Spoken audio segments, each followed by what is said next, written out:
What up, y'all? This is ASTRODIM'S here. Happy full moon week, motherfuckers. How y'all doing today? Before I do this full moon reading, I do want to talk to you guys about just how things are going and how I want to do like a switch up.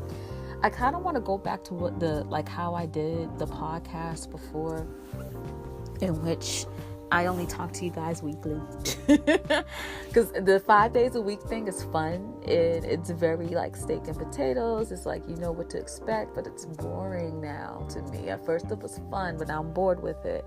And I was thinking too, like, okay, like maybe I could do the readings like that, like, have my daily readings for you guys in the weekdays, and like on Saturday I'll do like one of the like main event podcast reading. But I kind of like, like I'm still, honestly, y'all don't understand the 12th house life. Like I have Sun, Mercury in the 12th house. Depending on certain chart types, I have Neptune in the 12th house, but in the chart type that I've paid attention to, it's right on my 12th house cusp. Like, I'm very much a 12th house stellium gal, okay? And I get exhausted easily, energetically. I really do. This is true empathicness. That's that's 12th house stellium, 12th house survives. True empathic, especially if your sun's in there. So you think about it, your sun's your vitality, your energy, right? Mars is kind of energy too, but more like your motivation to do things. So if someone has like Sun or Mars in their 12th, they get tired easily. Sometimes you just gotta shut shit down. Like my homie, JD, that's over at on Twitter. She closes down her readings like, all right, guys, I'm gonna stop. This is too much for me. She has Mars in the 12th. It's like very much like you get very exhausted because the energy is very empathic. So like, and then also too, like I have a 11th house stellium as well. And so I get bored of shit very quickly. It's in Sag too, so I'm bored of things. I easily get bored. So like I'm just trying to figure this whole thing out, honestly, and I could do it in a better way, but after I got sick 2 weeks ago, and then like I got really upset about the Nipsey Hussle thing too. As much as like everyone else did too, and everyone moved on, but I don't know, that just really affected me, and I think it's because his son's in my like really almost right on my moon. So I think that's why it affected me so bad. But beyond that though, I don't know him, but I just feel like I know him in spirit, you know what I mean? But regardless though, like I'm still trying to figure out how I'm going to do this and how can I serve y'all the best, but also how I can serve y'all the best while conserving my energy, because I'm not just doing these podcasts, y'all. Being active on Twitter. I need to be more active on Instagram. I need to be more active on Snapchat. And I'm doing readings. I'm doing all this. You know what I mean? And it's tiring. And the thing is, beyond that, I have my personal family issues that I have to connect with. I actually initially bounced off of corporate to figure out what I want to do in my career, but also help my mother with one of my brothers who has an illness. So you know what I mean? Like it's a lot. It's a lot. And so I just I'm trying to balance it all. This is the funniest. This is a Virgo perfection year as well for me. Mercury perfection year. It's a lot, and I'm trying to figure this out, and I hope you guys are patient with me. I hope you guys are okay with how I'm handling things, and I hope you guys are understanding, and feel free to give me, holla at me, you know what I mean, and give me suggestions or whatever. Like, utilize the voice note, especially if you're listening through Anchor, or if you want to like email me or something, or shoot me a DM on Snap, on Twitter, on Instagram. Give me suggestions. I probably could react or contact you quicker through Twitter though. Twitter's like, because I'm on there all the time. That's where most of my following's at. But I'm gonna switch it up though. I'm kind of tired of the daily readings. Maybe maybe one day I'll get into the groove of things in which I can do the daily readings and then also do the podcast, also weekly podcast. But right now I kind of want to switch it up to the weekly podcast, and I'm still trying to figure out what I want to talk about. This might be the weekly podcast, me talking about this full moon, honestly. But I might add a little something too. It might be short, but I'm just trying to figure out how to do this. I also got my Patreon page. I gotta pay attention to my patrons because they really support the kid, and they don't understand how much they support me, like beyond just the financial support, just the moral support, the love that they give. It's just beautiful. I love all y'all though. Y'all are, most of my listeners, my clients, y'all the truth. A good 99% of y'all. But yeah, that's what I'm going through right now. So if you notice, like, I'm not posting as much and shit, it's because of that. I'm just trying to get my shit together and get things flowing and shit like that. All right. So now let's talk about this fucking full moon. Okay, I'm about to pull up my notes real quick. All right, so first of all, this is the second full moon in Libra. The first full moon in Libra was at 0 degrees Libra. The second full moon in Libra, which is this one right now, is at 29 degrees Libra. These are 2 critical degrees. The alpha and the omega, baby. This is incredible. This is incredible. This is showing that this collective is a little bit too focused on relationships and compatibility and like diplomacy and balance and stuff like that. And there's nothing wrong with that at all, but we're too focused on it. I think this is what it's saying. We're a little bit too focused on it. We need to kind of get off the tit, get off the nipple of relationships and kind of like be comfortable within ourselves. You know what I mean? Because remember, where the moon is at, it's showing you what you need to let go so we can really utilize the energy of the Aries season, of the Aries energy. And the tricky thing about this, honestly, is that we only got 3 days of the rest of the Aries season. But that progression period of Taurus, right?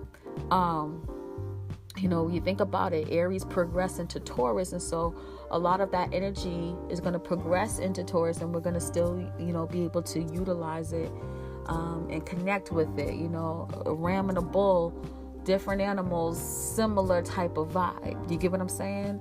And so, but for us to have 2 full moons in the same sign is saying that we really need to check ourselves. Collective didn't really learn our lesson. And it's funny because we already knew we was going to have 2 Libra moons from years ago, right? But this goes to show you, time doesn't exist really, because how did the universe know that we were going to need these 2 full moons? Because time doesn't really exist. It's, are you catching what I'm saying? We can have that conversation a little bit later. Maybe that'll be the weekend podcast, okay? But it'll be cool if y'all catching what I'm throwing here. Anyways, this is the second full moon in Libra, okay? 29 degrees Libra. And 29 degrees is very, very poignant because 0 degrees is poignant. It's some of the purest energy of Libra, because it's in the Venus decan of Libra. It's the beginning of the energy of building relationships, of being compatible. But this is, the full moon being at 29 degrees of Libra is kind of showing us okay, you've learned and you went through each degree, each lesson of Libra, of building relationships and stuff like that, right? It's kind of reiterated. Have you let go of having to be in a commitment to really be focused on self? Have you let that go? You know what I mean? Because you have to think about Taurus energy too. Taurus is about self as well, but it's more about self-worth. And if you don't know yourself, if you're so focused on connecting with someone and kind of losing yourself within that relationship, whether it's romantic, platonic, or business, And if you don't like know your identity, know your persona, know your personality, know your even your body, right? How the hell are you supposed to build your self-worth? How the hell are you supposed to build your confidence and self-esteem? And how the hell are you supposed to turn that self-worth into material worth if you don't even know yourself? So this is like a last chance to let that fucking shit go and check yourself. That's why I like to give the readings like a couple of days before the full moon, so you guys can kind of get on it, motherfuckers. Get on it, okay? It's really, really important. All right? Very, very important. Anyways, this full moon is going to be on April 19th at 7:15 a.m. Eastern Standard Time in the U.S., okay? And this is important. This is really, really important for us to get at. We're getting that second chance to let go of this obsession of relationships that we have. Relationships are lovely. Relationships are needed. Relationships are wonderful. But we're a little bit too obsessed with that. And you can tell, like, all people talk about is love and synastry, composite, and Davidson charts, and fucking twin flames, karmic relationships. Like, that's all that everyone talks about. What about self? What about what motivates you? Are you know what I mean? Like, a lot of people want to be in relationships because they're uncomfortable with themselves. Get comfortable with yourself. And when you get comfortable within yourself, you actually attract the right people within your life. So we get that last chance for romance. Let's dance tonight. You know what I mean? Okay. Anyways. Let's keep talking. So the moon is going to be in Libra, the third decan of Libra, of course, which is a Mercury decan. And I love the progression. I always talk about the progressions of oops, hold on one second.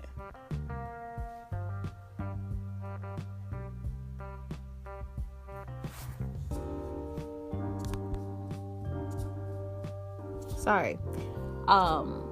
I love the progressions of signs, but especially Libra. It's very, very, very interesting to me.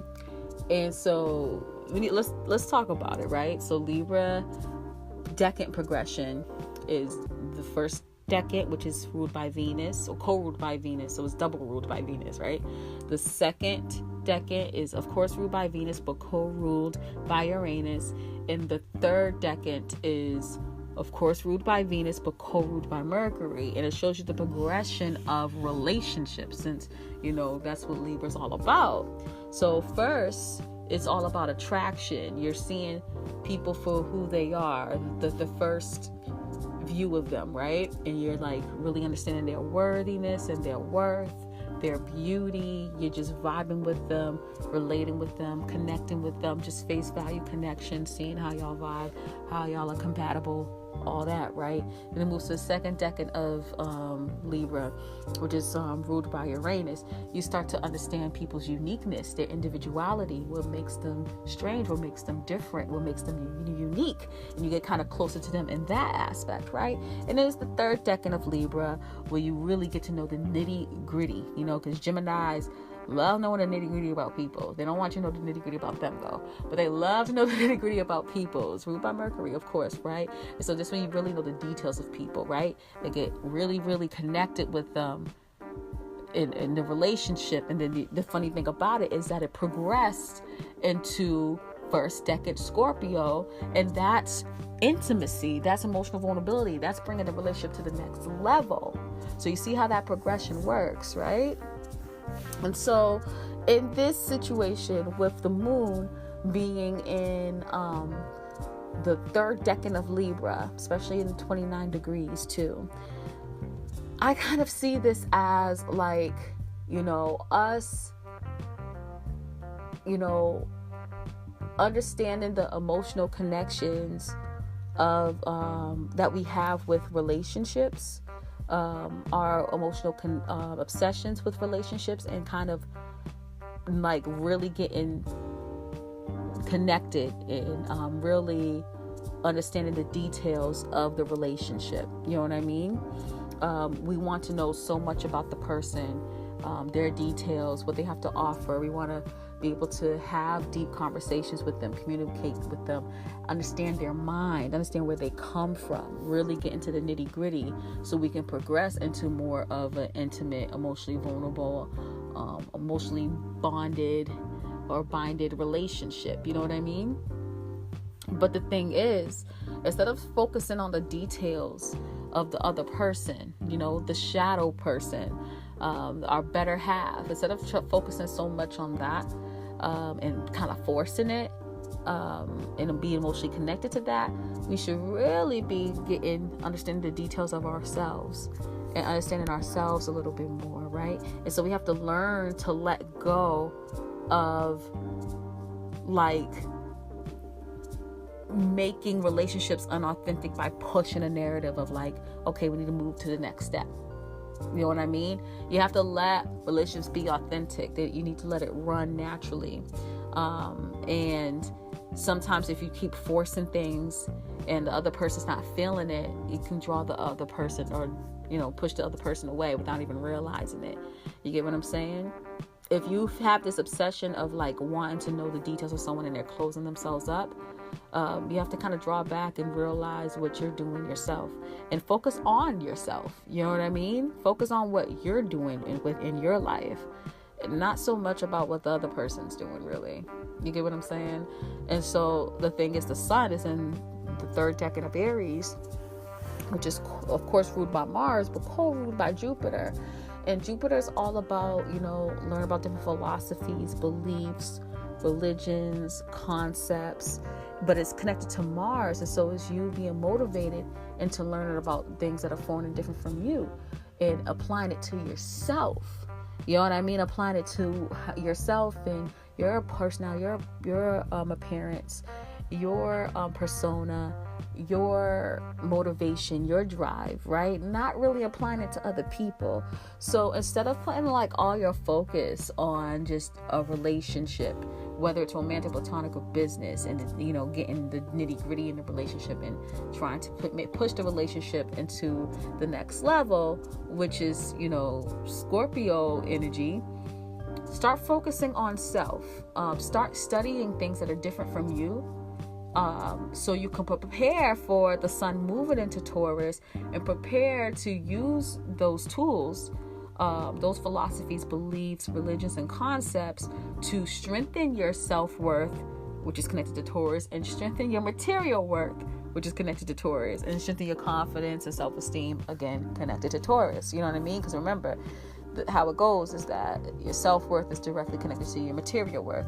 If you want something materially like money, cars, houses, and you don't have it, it means it's because you subconsciously don't believe that you deserve it. You know what I mean? And so sometimes we have to look at other concepts, beliefs, and cultures to kind of better that within us. Maybe it takes something that's totally different from us and what we came from, what we're used to help us realize or to help us like follow a practice that can like up our self-esteem and our self-confidence and our self-worth to get the material things that we want. Do you feel what I'm saying? So definitely think of it as that, okay? And so again, drop the need of wanting to be in relationships and meaning feeling like you need to be in relationships, and work on yourself, because I'm telling you how it works is if you work on yourself, if you be comfortable within yourself, I'm telling you the relationship is just going to come and it's going to just work naturally. You know what I mean? When you're not so focused and putting too much forced energy into something, you know, it comes to you more naturally because you already feel like you deserve it. You know what I mean? You're not like pushing at it so much. You feel like you deserve it, and so you get it. It's literally like law of attraction, law of abundance. I'm telling you. Works for me. Shit. Just saying. So let's quickly, before I talk about the aspects though, I want to talk about how this full moon is connected to Easter and Passover, okay? And so people often wonder, like, why does Easter always change? Like, Easter is sometimes in like late March and sometimes it's in April. Like, what's up with Easter? So Easter is actually the first full moon after the spring equinox, right? Because the thing is, it's like, okay, this is all technically based off of Passover. The Passover is always, it's not on the full moon all the time, but Passover is the Saturday after the full moon, the first full moon of the spring equinox, after the spring equinox. You get what I'm saying? Okay, so it has to be after the spring equinox. It has to be on a Sunday, but it has to be also around the first full moon, I think, or I believe it's actually had to be after the first full moon of Aries, or of the spring, not of Aries, of Libra, of the spring equinox. Do you get what I'm saying? So that's how it goes. All right, so that's why it changes all the time, because Libra full moon, or the full moon, whatever full moon is after the spring equinox, it changes. You know what I mean? So that's why Easter changes. You get what I'm saying?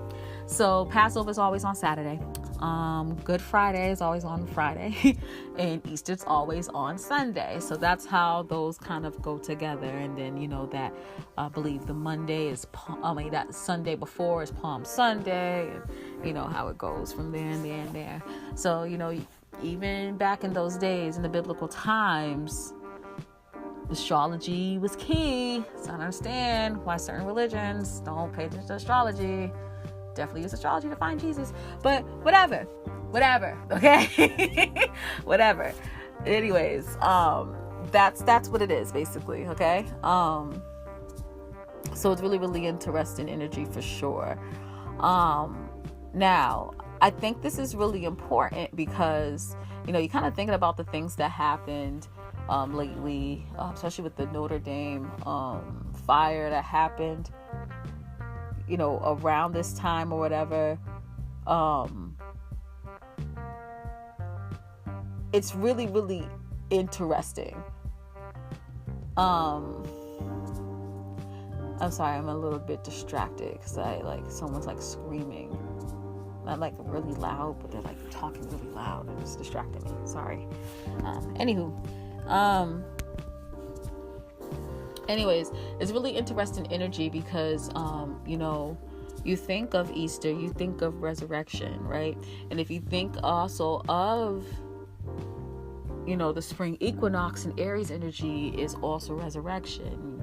It's just for us, on, the northern hemisphere, is the resurrection of the new year, or the resurrection of the new seasons. Now things are starting to grow again. It was dead, and it is now growing again. The flowers are blooming, it's raining a lot, all that type of energy. And even there's sort of a resurrection with the southern hemisphere too, where things are starting to die. So it's funny how both ends of the earth, right, shows a sort of resurrection, because in the southern hemisphere things are dying, which Jesus had to die on the cross, and he was brought back to life.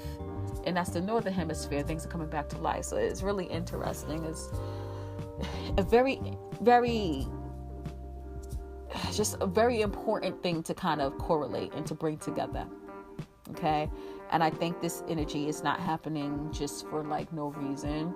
I think that I wouldn't be surprised if every Christ conscious figure, Jesus and Horus and Krishna, they all went through this around the same exact time. I wouldn't be surprised if that's the case. I don't know if the dates are available like that, but I won't be surprised if that's the case, because again, this is the rebirth time, whether it's in the northern hemisphere or the southern hemisphere. You get what I'm saying?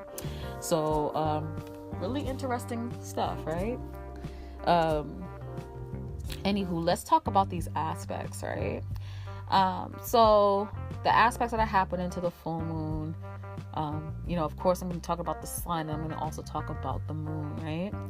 And so the first thing I peeped is that Uranus is conjunct the sun, and Uranus is also opposite the moon, which is really interesting.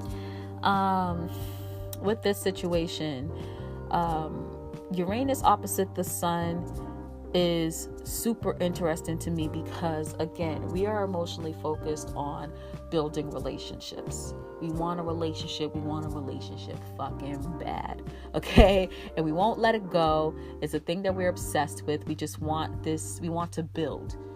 We want that compatibility, though. We want that diplomacy. We want that compromising energy with another person. Because the thing is, for us, people truly feel that we get to learn more about ourselves through relationships, which is true, but that is not necessarily true, because usually the partner that you choose, especially if they have your seventh house energy, is they're expressing outwardly your shadow self. You know what I mean? And we don't really realize that, because the seventh house is always our shadow self, the part of us that we only express when we're in relationships or when we're like in private situations. But the thing is, though, is that we can express that energy whenever we want. We can kind of go back to that energy even when we're single and kind of confront that energy and work through our shadow selves. How it usually works is, it makes a lot of sense. You know, the seventh house is shadow self. The first house is your normal self, right?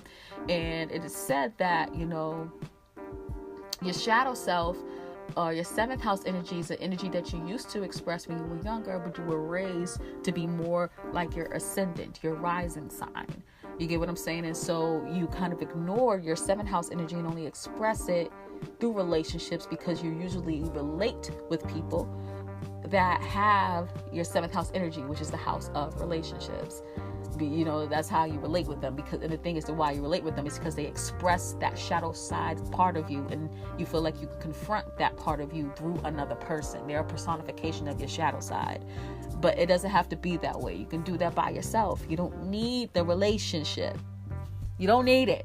Okay? And it's really, really important for you to realize that.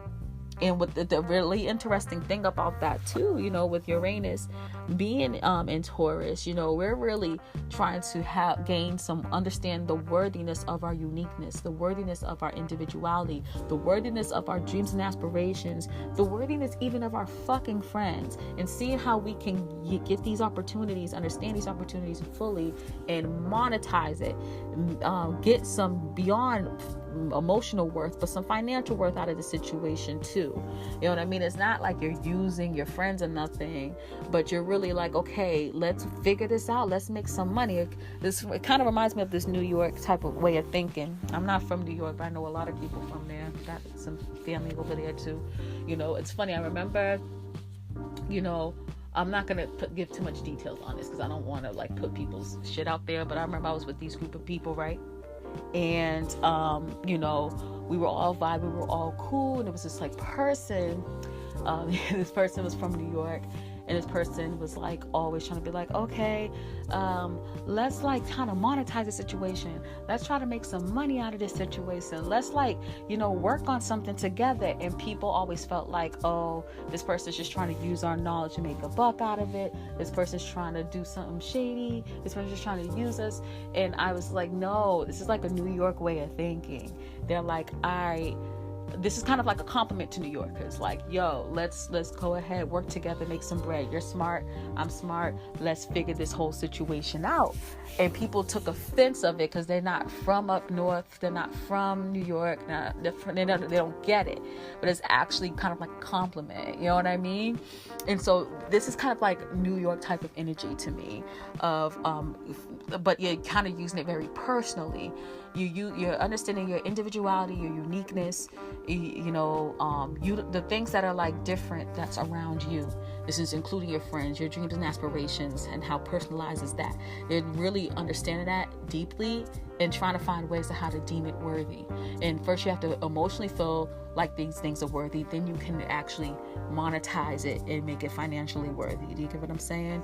And with the sun being so close to this energy, the sun represents our self-expression. The sun represents our identity. The sun represents our talents, our creativity, right? And so not only are we shining on our individuality and uniqueness at the moment, and paying more attention to it at this moment, but we're using our creativity and our talents to put some action and really work on looking at our individuality and uniqueness, monetizing it, making shit happen.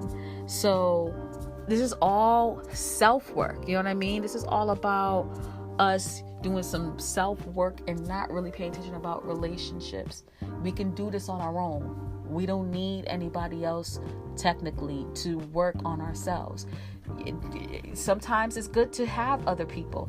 It's not that we don't need relationships, period, but sometimes we just need to just focus on ourselves. And I always tell people is that wherever the sun is at is what the collective need to focus on right now. The sun is in freaking Aries. It's about to be in Taurus, and these are very self-involved signs. We need to focus on ourselves. So we need to let go of this whole concept of needing someone at this moment. We can focus on that during the fall. Right now, and the people in the southern hemisphere, you can focus on that in the spring, okay? Right now, we need to focus on developing ourselves. And I promise you, when you develop yourself and bring yourself into a higher vibration, you're going to attract the right people. Whether it's romantic, platonic, business, whatever, you will attract the right people when you work on yourself and you kind of heal yourself. You get what I'm saying? So definitely, that's what I'm getting from that energy. Sorry for that long ass speech, but I felt like it was really needed. You know what I mean? Anyways, another energy. This is all tough ass energy. I'm just letting you know there's only like one good aspect out of this full moon. Okay, it's kind of like that energy that I was describing before, and I'm actually gonna read off the tweet that I gave, because I think how I wrote it was, it flowed well, and you really get a better understanding of the situation. Anyways, this full moon is square Saturn, just straight up, both ends square Saturn, bam, tough energy. This is interesting because with this energy, it's not going to be as tough because, it's luminaries. So with luminaries, I always like to add like a 10-degree orb, but these are like 9 degrees away. So it's almost at the 10-degree orb. So it's not going to be as tough. But with this energy, it's a T-square that's happening right now. It's actually technically a grand cross that's happening, really, and I'll be talking about that a little bit. But actually, you know what? I can't really count it as a grand cross. Yeah, I can't count it as a grand cross. You know why I can't? Even though we're including luminaries in this energy, when it comes to aspect patterns, I like to use a tighter orb. I really do. It's because when you start to widen the orbs a little bit too much with aspect patterns, everyone's gonna have them, and it's not as special anymore. And aspect patterns are extremely, so you have to be very limiting with it. Like, that's just what it is. That's why a whole bunch of people swore they had like a novile triangle or a fucking yod when they don't have a yod. Like, you have to be like that. But anyways, let me continue with this energy, right?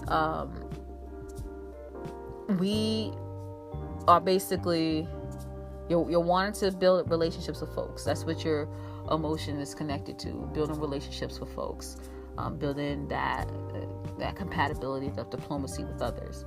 But you're totally identifying with taking action. You know what I mean? You're identifying with working on self, feeling out your passions and working towards those passions, right? And both of these energies are at 29 degrees. And so the funny thing about it is that, like, emotionally, you're just wanting to build relationships so you can have that deep intimacy and have that shared worth. But the thing is, you're reacting to taking action and focusing on self so you can monetize the situation and work on your self-worth. And so you're like, the 29 degrees in this case is literally saying, like, I'm doing this so I can get this. You know what I mean? And so you're reacting on your passion so you can monetize it and get some money off of it. And you're emotionally connecting to building relationships so you can have deep intimacy. You know what I mean? And the thing that's kind of stopping that energy is the Saturn and Capricorn energy. You're doing this for status. You're doing this for a reputation, a status, a career, some notoriety, some popularity. You're doing this for a status. And you're not doing it for the actual energy that you're kind of utilizing. So you're wanting to do this for a status, for a reputation, for notoriety somehow, and you're not really wanting to have a relationship in deep intimacy. You know what I mean? You just want the status of intimacy in relationships. You just want that emotionally. And you're not really caring that much about your passions and desires. You just want to monetize it and get some money and feel worthy. You know what I mean? It's all for a status. And that's the issue. That's the Grand Cross issue. The answer to the Grand Cross, though, is the North Node, which North Node is also squared this energy too. This is talking about the Grand Cross right here. The answer to it is nurturing yourself, nurturing others, right? And so when you nurture yourself and when you nurture others, you're not only, making sure you're good, but when you make sure you're good, you're making sure other people are good too, and showing like emotional support and emotional love to them as well. You know what I mean? And when you take care of yourself, you're taking care of others, and vice versa. And that's just kind of how that goes. North Node and Cancer really wants us to support ourselves emotionally. Now, the thing is I'm leaning more towards nurturing yourself, though, because, Cancer is fourth house energy, is private energy, is family, is your own emotions, is your home life. You know what I mean? So you have to really focus on nurturing yourself. And I really feel like when you take care of yourself, you can definitely help take care of others and have that relationship that you want, and include that person into your fourth house, include that person into your home, into your family, into your emotions, and into your private life. The thing is, though, currently, the sun's in Aries, and so you just want to take action. You don't want to focus on your emotions, you just want to focus on your passions and go towards it. And that's where the issue lies there. That's where the problem is. And you have to just let that go and nurture and love and support. You know what I mean? You have to do it. And then in a relationship too, like the moon is in Libra. The Libras don't care about emotions. And there's a funny thing about it is that's what they want to lead to. That's the funny thing about it. That's what they want to lead to, that intimacy. That's where y'all want to lead to that deep intimacy. And intimacy is not necessarily like romantic. You could be financially intimate with somebody. Like, for instance, I'm financially intimate with my accountant. They know confidential information about me, and I know confidential information about them, and we don't share it to nobody. We don't have no romantic situation. That's all intimacy is. You trusting someone deeply and knowing confidential information about each other. That's all it is. And so this could definitely be a platonic or business related thing too. You know what I mean? But if you kind of just focus on nurturing yourself, making sure you're emotionally good, making sure you emotionally feel all right, making sure you're feeling that love, kind of really reeling it back in, checking on your emotions, because when you check on your emotions, you can really figure out, what do I really want out of this? And when you do that, you're going to realize the opposite energy. I want this for clout. I want this for reputation, status, popularity. I want this to have some authority over my life, some control over my life, and then you can work from there. You get what I'm saying? So I just hit like two aspects right there. The square with Saturn and square with North Node. Bada bang. Okay. Wow, my goodness. Anyways, I mean, this energy is happening too with Pluto. Pluto is square this full moon as well, and Pluto is all about transforming your status, your reputation, your career, your authority, your status. And so that's what you want to do too. You're trying to transform how you're seen, your reputation, your career. You're trying to transform that. And emotionally you want to do that by building with others. You feel like you need a partner emotionally, and you don't. You know what I mean? You actually need to let that go and focus more on self and building self, because that's where the sun's at. We need to go as a collective, follow the sun. That's what we need to do. But it's tough because, right now the sun doesn't want to just slowly build doesn't want that slow transformation. They, especially with the sun conjunct Uranus, you want things to happen fast. The sun's in Aries and it's conjunct Uranus. They want things to happen fast. It ain't gonna happen fast. Transformations don't work that way. Even if it feels like it's happening really fast and all at once, it's a slow build up from years ago. And that's just what it is. And you have to just, accept that and allow the transformation to happen. Allow divine timing to work its way. And focus on yourself. And when you focus on self, things will start coming together. You know what I mean? I'm not saying being like super duper selfish and self-involved. You got to balance energies, But this is kind of telling you at this moment, you don't need relationships. You don't need partnerships. You don't need it. You can literally, when you work on yourself, you can vibrate yourself at a certain level so you can have the relationships that you want and the partnerships that you want and the clout that you want and the reputation that you want and the career that you want and the home and the emotions that you're trying to achieve. You can get all that, but you need to work on yourself. Period. Okay?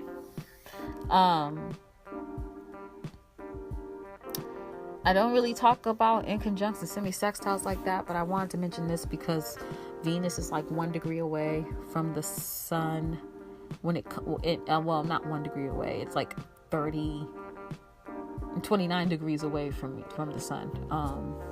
And so that's a semi-sextile. So I really wanted to talk about that. You know what I mean?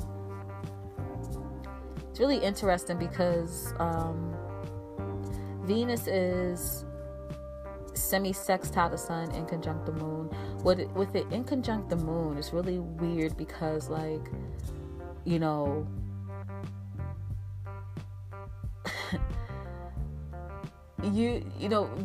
is all about like building relationships, but it's not like on a lovey-dovey basis. It's just like a meeting of the minds. It's compatibility. It's vibing with someone well. It's connecting with someone well. Like I was in a relationship or something with a Libra, and like of course we had like feelings for each other, but I was talking to my sister about it recently, and I was saying how we just vibed well, and it took me a while to realize how emotionally detached they are. And how they just like things to be nice and flowy, and you get kind of confused sometimes that it's an emotional thing, which it's not necessarily. Even though you feel, we was feeling each other and everything, and he was feeling me for sure. He was doing it just for like, it's a Libra thing. Like they like things to be just nice, compatible, easygoing. You know what I mean? And we worked with each other well in that sense. But eventually I found out that this is not all Libras here. What I'm about to say now, this is not all Libras, but I found out he was definitely self-involved. And it showed his true, like how he felt for me emotionally, truly. It's not that I don't think he was attracted or wasn't feeling me like that, but he couldn't open himself up to tend to me emotionally when needed, but I could do it for him.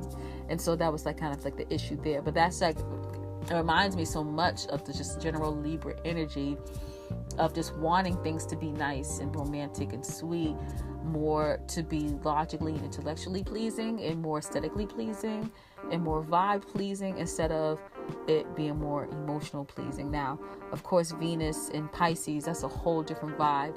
This is all about romanticism and idealism to the max. It's emotionally vibing with somebody and they're just getting you, and it's just like an emotional whirlwind of or emotional roller coaster even. And so they both kind of want that same vibe of that relationship and everything, but Libra wants just things to be nice and compatible and easygoing and flowy and balanced, while Pisces want that emotional, beautiful connection, but it's not going to be balanced and beautiful all the time. It's going to be kind of a crazy roller coaster as well. And so that's why these energies are of kind of similar. They're similar, but they just don't get each other because they're both trying to achieve the same thing, but they're not getting each other. And so overall with this in conjunct energy, what the collective is desiring at this moment is the idealistic romantic connection with others. That's what we're wanting. Emotionally though, we want to get there, but we also want things to be nice and balanced and cool and chill, and you can't have both. You really can't. That's why it's always said that, like, the 7th house is, your life partner, person that you can get along with, that's cool. But like that 8th house love is that karmic, ridiculous twin flame, shake you and break you, and soul snatching type of love. Those are totally different types of love. They're both wonderful, but the thing is that one is really tugging at your emotions, the other is not. This is very similar to that energy. You get what I'm saying? So emotionally, we just want compatibility. That's why we want the relationship. We want to, like, eventually get to that intensity, but not yet. But honestly, we're, that's what we emotionally want, but we kind of desire that idealistic love that we've been dreaming about all this time. But, when it comes to idealistic love, you can easily get deceived. Deceived. I said decepted. Is that a word? Sorry. Deceived. With that type of love. You know what I mean? You easily can. But it's just nice, though. It's nice.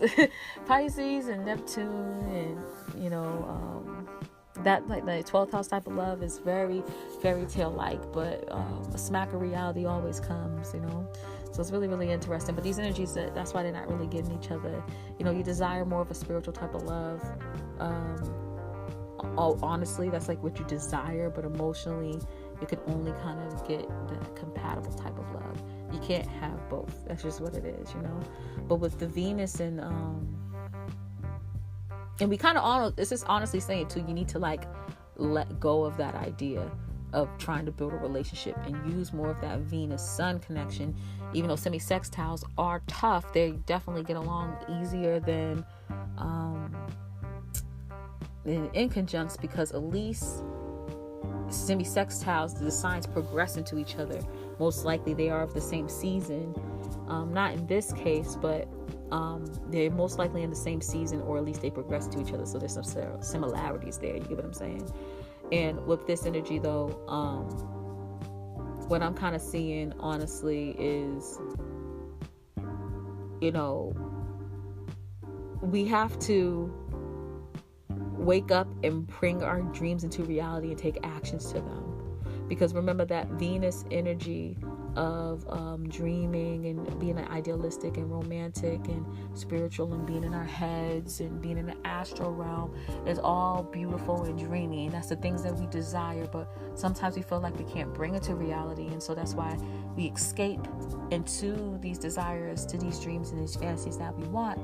In actuality, we can use our talents, our identity, and our self-expression to bring them to reality, but we don't really feel like we can. So we need to work on that. That's something that we need to push forward. And with the Venus energy in conjunct the moon, we feel like, hey, we need a relationship, but we don't need the relationship to be so spiritually involved. We need a relationship to be just compatible. We need to get each other, but you don't.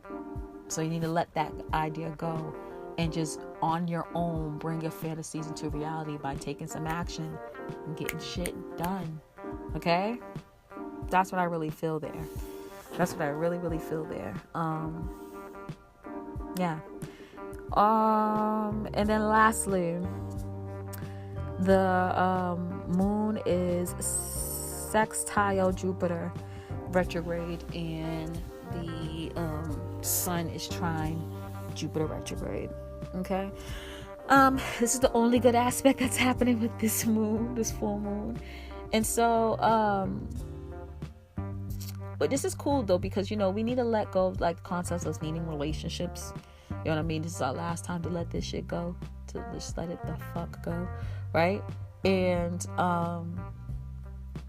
what's dope is that, like, with Jupiter being retrograde here, I generally already said this. Jupiter retrograde kind of is telling you, like, helping or wanting you to reflect on your luck, wanting you to reflect on your good fortune, wanting to reflect on the different philosophies, beliefs, religions, and concepts that you've picked up, that you wasn't raised in, the ones that you picked up. It wants you to reflect on that. Reflect on even things that you learned in higher learning, like in college and shit, like in trade school, whatever you're doing. You have to reflect on that shit and see if this shit resonates with you, if it makes sense to you. This is the time to do this, right? And with this energy sextile the moon, it's going to take you reflecting on different philosophies and beliefs and religions to see, do you really resonate with certain ideas that you have on emotional connections to relationships, whether they're romantic or platonic? This is the time for you to let that shit go. You need to reflect on it and let that shit go by the 22nd. The end of the day, 22nd. Okay? Good time to do it. Good time to do it. And it's not time for you to pick up different philosophies, beliefs, and religions and shit. But it is time for you to kind of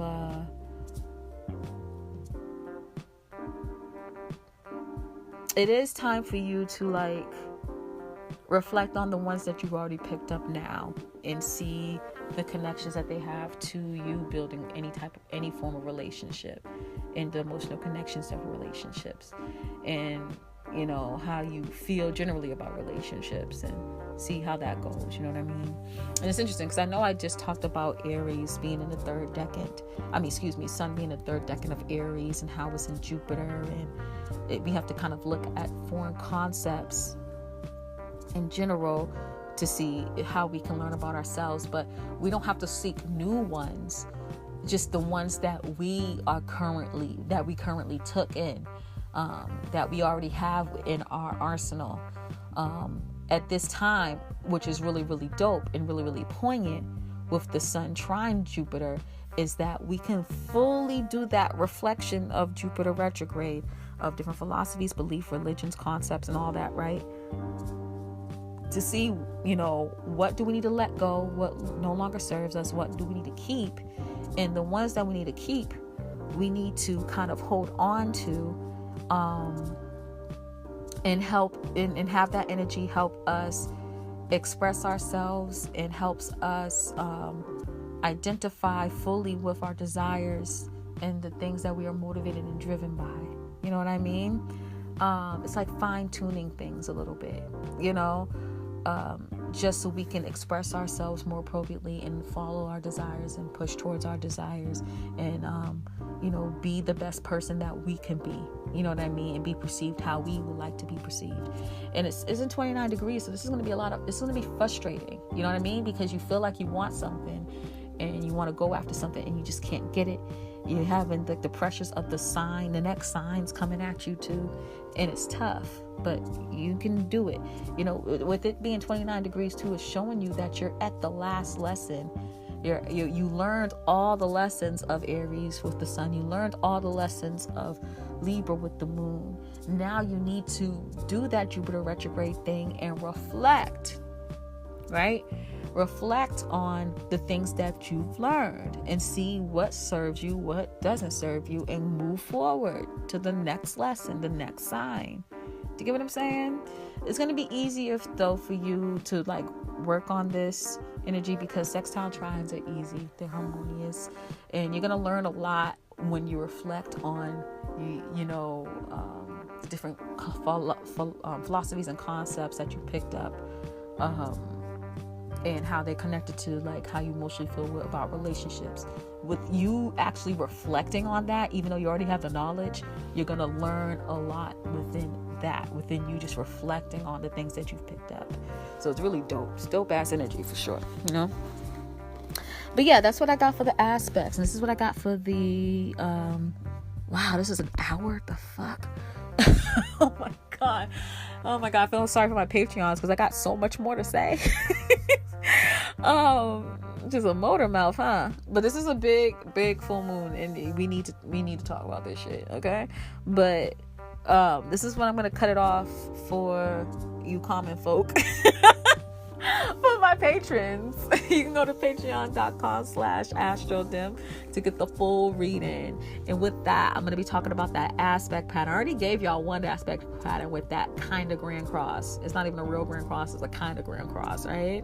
But this is a small quintile triangle happening between Mars, Saturn and Mercury, with Mercury being the apex, that we are definitely going to be chatting about, boo-boo. It's really, really interesting. You know, quintile's about talents and shit. So I'm just saying, if you were a real nigga, you would be a patron. Just saying. Just saying. But I'm going to break down what quintiles generally mean and the specific aspects that happen within the small quintile triangle, and we're gonna get into the nitty-gritties within that. We'll also be talking about the fixed stars that are conjuncting this full moon, both the moon and the sun. That's going to be really interesting because I found some cool information there. And then lastly, patrons, we are going to see how the moon is going to be affecting you based off of where the sun and the moon is in your chart. And you know, that shit's long as fuck. Okay, and so that's going to be fun too. All right, so if you were a real one, if you want all the knowledge, hit up my Patreon. It starts with $2 a month, man. It's not that much money. Come support the kid. I give you all a lot of shit. And shout out to my patrons too. Our community is so fucking cute. I love y'all so much. But that's what I got. Okay, this is about to clock me out soon too, so let me say my goodbyes. And this is gonna be the part 1, and I'm gonna have the part 2 soon. Okay, bye. It's a weird energetic moment, and you can tell from the past things that have been happening, from this whole full moon energy of the full moon in the beginning of Aries season, the full moon at the end of Aries season. It's been funky as fuck. The funky situations that have been happening, that kind of been feeling like it came out of nowhere. It's not an accident, for it to happen both in between 2 Libra full moons at critical degrees, man. That's something. You know what I mean? I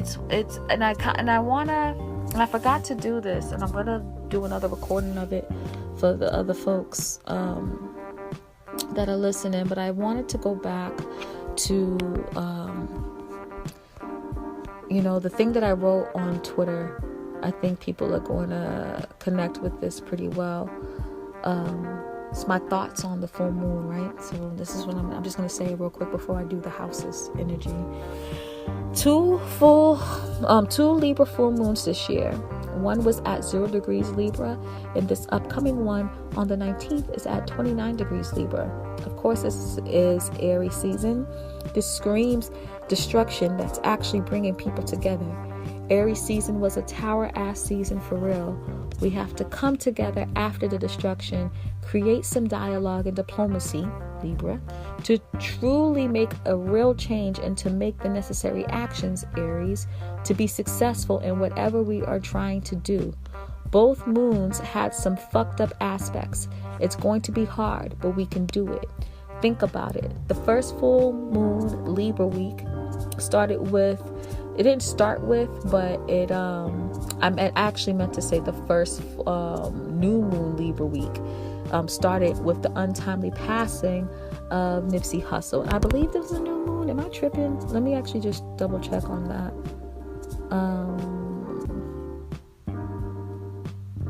Yeah, it was the new moon. The new moon was on the 8th. So yeah, it was around the same week as Nipsey Hussle's passing. So excuse me on that one.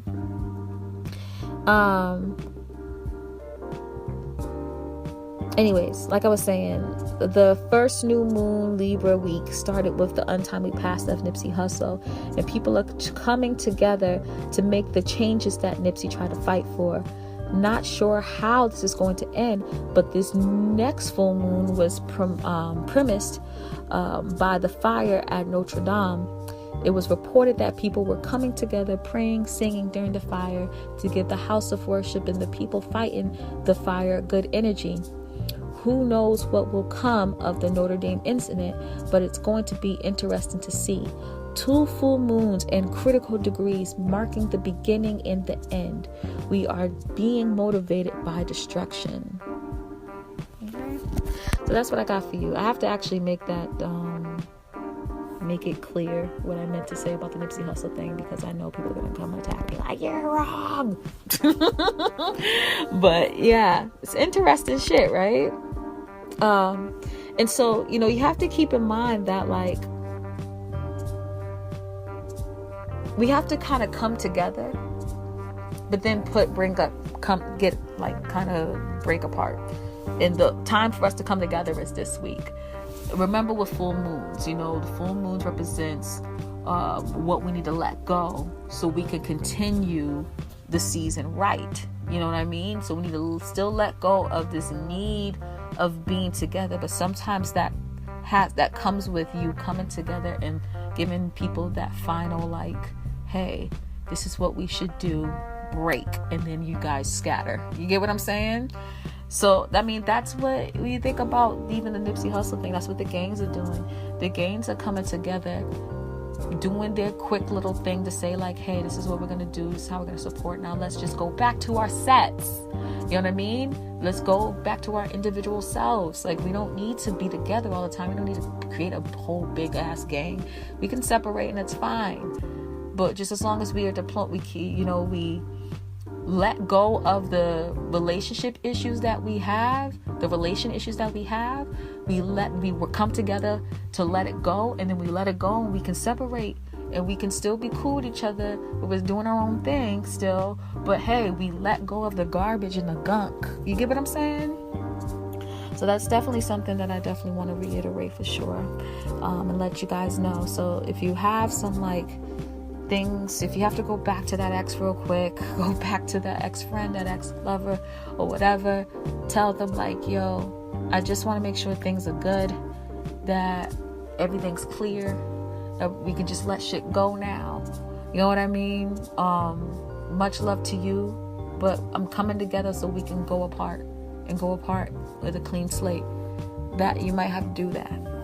You know what I mean? But remember, you can heal on yourself. You can heal by yourself too. You don't necessarily need that person. Because I always say, a lot of people that say they need closure, and I feel like some people say they need closure because they want just to get that other chance with that person again. You know what I mean? Closure's not necessary, because what if the situation, such as again Nipsey Hussle and Lauren London, in which her partner passed, she can't get closure. He's gone, in the physical realm. So how is she supposed to get closure? She can't. She has to do it within herself.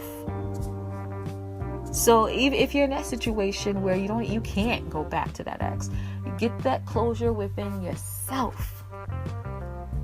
That's what I mean. You don't need anybody. You know what I mean? You don't need shit. You don't need anybody. You really don't. But if you want to come back to that person, you feel like that's gonna make things better and it's gonna help you kind of be able to let go, do it. But like the title of this full moon reading, you only need you.